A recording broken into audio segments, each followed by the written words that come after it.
Hey everybody, it's BDF44 coming at you with another video. Today I want to talk about Bradley Beal because I'm hearing he may be on the move. I made a video about it last night, saying that he should demand a trade, and I think, I wasn't alone on that sentiment. It's basically what's come about. I think all of the talking heads agree at this point. Stephen A. got on TV, said the exact same thing I said.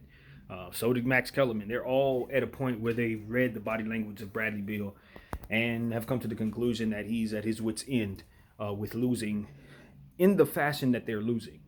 The way that they were losing when he was playing with you know, uh, mind going blank, John Wall, it sucked losing, but you knew you were losing with a familiar situation there with your brother there. I don't know if it's rumors that they didn't get along and all that, but their style of play complemented one another, and they were able to have great success, individual player success, playing with one another.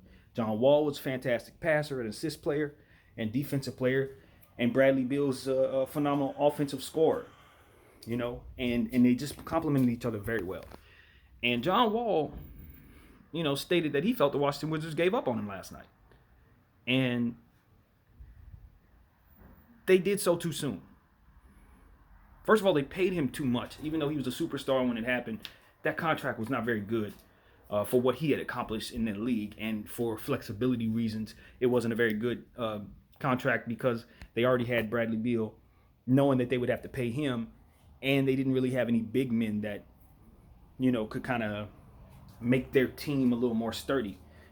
And because of it, they were never really able to get off the ground. They didn't really have good coaching situations either.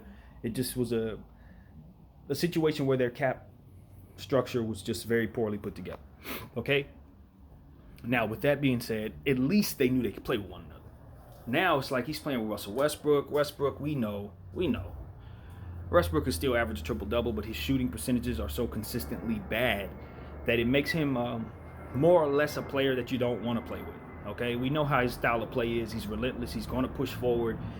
And whether it's win or lose, he's going to push the ball. And sometimes that's to the detriment of other players playing around him. Sometimes it's to the detriment of the team winning. And, everywhere he's gone, that's been an issue since he left, since the OKC situation went left with KD leaving. So, yeah, Bradley doesn't want to play there right now. It's obvious.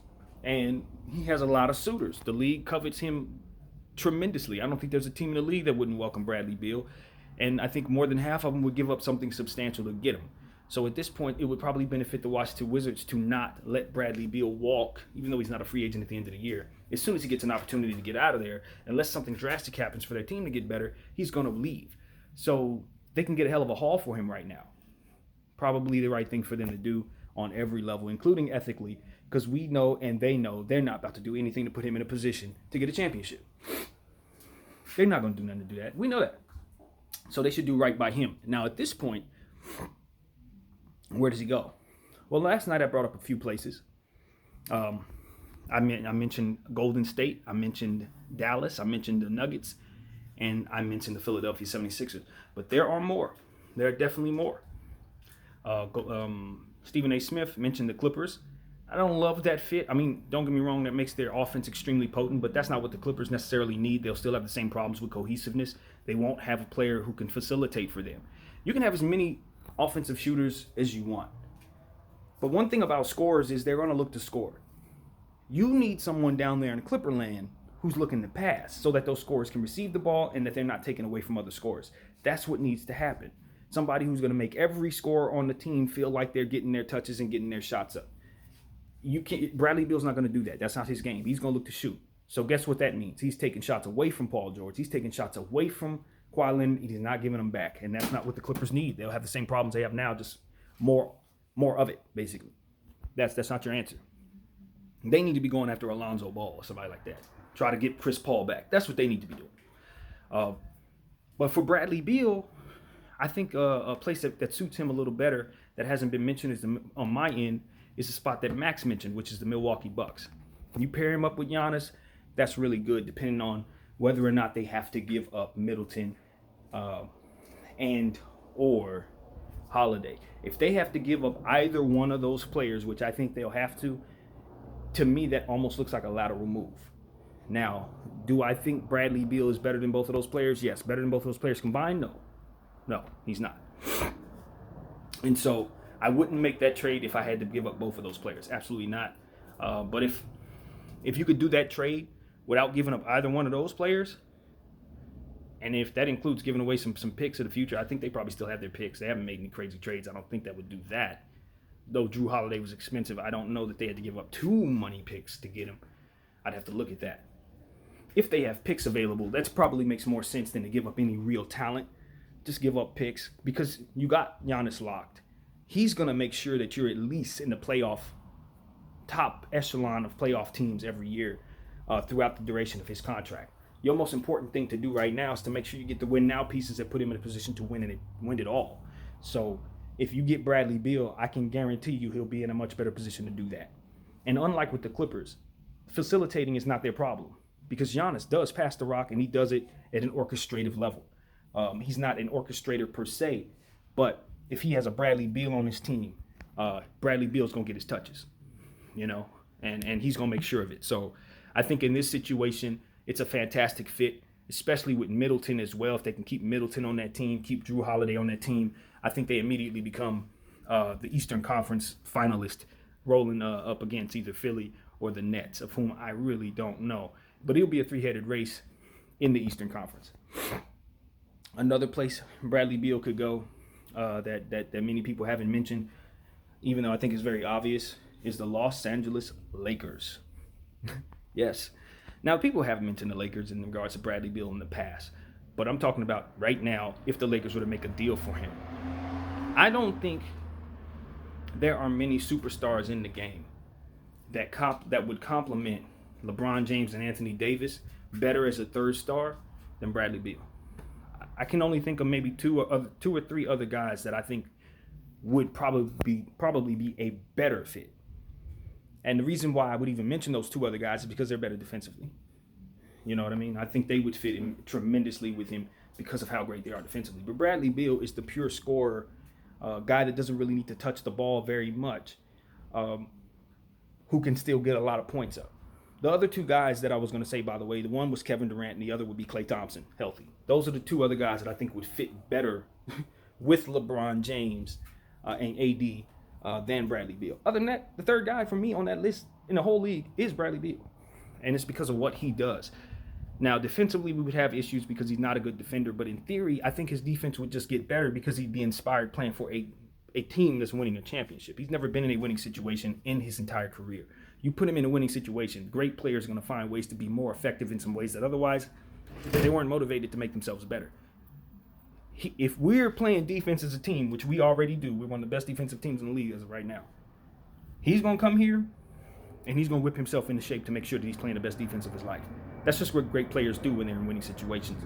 And I believe Bradley Beal is a great player. His defense will improve. He'll make himself competent. The issue with the Laker option is what the Lakers will have to give up in order to get him. Obviously, you're not tossing AD and LeBron James into anything. So, it means some of your depth, some of the players that you just picked up would have to be involved in this trade. A guy like Dennis Schroder is definitely in this trade. A guy like Montrezl Harrell is probably in this trade. THT, you're losing him for sure. Caruso, you're losing him for sure. All of those guys are going to be Washington Wizards if we do this deal for Bradley Beal. Unless we find a way to fleece them, which may not be crazy because I don't think the Washington Wizards really make good decisions. So we may be able to make this deal without really giving up THT or something like that. But you can best believe, just to make the numbers work, some of those other guys some of those guys I just mentioned, they're in there. And to be honest with you, as a Laker fan, the thing about Trez that I really, really love is that he plays off of AD so well. Offensive rebounding, putbacks. He scores so easily, and he's the kind of guy you could toss the ball to and just step back and let him score. You know, he's one of those. His face-up game, mid-range game is amazing for what you would think he would be. He can shoot that mid-range shot so good. His back-to-the-basket game is getting better. He doesn't really have great footwork, but he's so active around the rim. On the boards and putbacks and things of that nature and electrifying dunks. You just want a guy like that on your team. But the problem with him, of course, is his defense. He's just a little undermanned undersized, and he's not gifted defensively like a PJ Tucker who's undersized. So it becomes a situation where the guys are getting the best of him offensively, but he makes up for it in his effort, and you best believe he's going to draw fouls with how active he is. So it makes up for his defensive issues. So a guy like Trez, I get frustrated because I like my centers to be tall, long, and defensive minded, to go along with some offensive help. I prefer that type of player rather than somebody who's offensively inclined most of the time. But with him, it's just a little different because of how active he is. So for me, I'm on the fence. I don't really want to involve him in any trade. Dennis Schroder, I think we're seeing why Dennis Schroder is probably going to walk away from the Lakers. Winning is fun, but when you're not able to do what it is that you're good at and you're entering your prime and it's time to get paid, you don't really want to be a part of a winning situation that doesn't feature you. If you're a scorer, like if you're the type of player who puts the ball in the hoop and is a rhythm player and you give him the ball and he can string up 30 points, Dennis Schroder is probably at a place in his life where he wants to play for a situation where he can get the maximum usage rate and the maximum effort out of himself. Like, he probably wants 30 minutes a game, and he probably wants to shoot probably 15 shots a game or more. And there's been games, especially as of late, where the Lakers have won, but he's been in a slump and nobody's even noticed. Like, it's been a situation where he's playing some of the worst ball he's played in over 3 years, and it hasn't mattered because we're winning, and it hasn't necessarily even been talked about. Because we are so loaded with talent, and guys like LeBron James are just playing some of the best ball we've ever seen. Dennis Schroeder's sitting on the sidelines waiting for the ball to come into his hands, and he's just not getting it. There have been good plays where he's sitting there open, and he's just kind of walking around waiting for the ball to happen while he's watching LeBron or AD work. For some of the other players on our team, that's okay. But for a guy like Dennis Schroeder, who's used to having the ball in his hands, played for Atlanta, he had the ball in his hands. Played for OKC, where they had the three guard rotation, where he had opportunities to flourish in the second unit and really, really dominate. He's just not getting a chance to do that with LeBron James on the floor, and he's frustrated. He's not complaining because we're winning, but I can guarantee you, in a year where he's ready to make some money, he is unhappy. I can sense it. It's not an unhappiness about winning. Of course you want to win, but it's like I'm ready to earn. I'm ready to put myself in a position to earn money, and I can't do that in this situation. So, though I haven't heard Dennis Schroeder say anything, this is just my intuition of what the circumstance would provide. And I think he, like a guy like Kyle Kuzma, would probably be better if they weren't playing with LeBron James. Simple as that.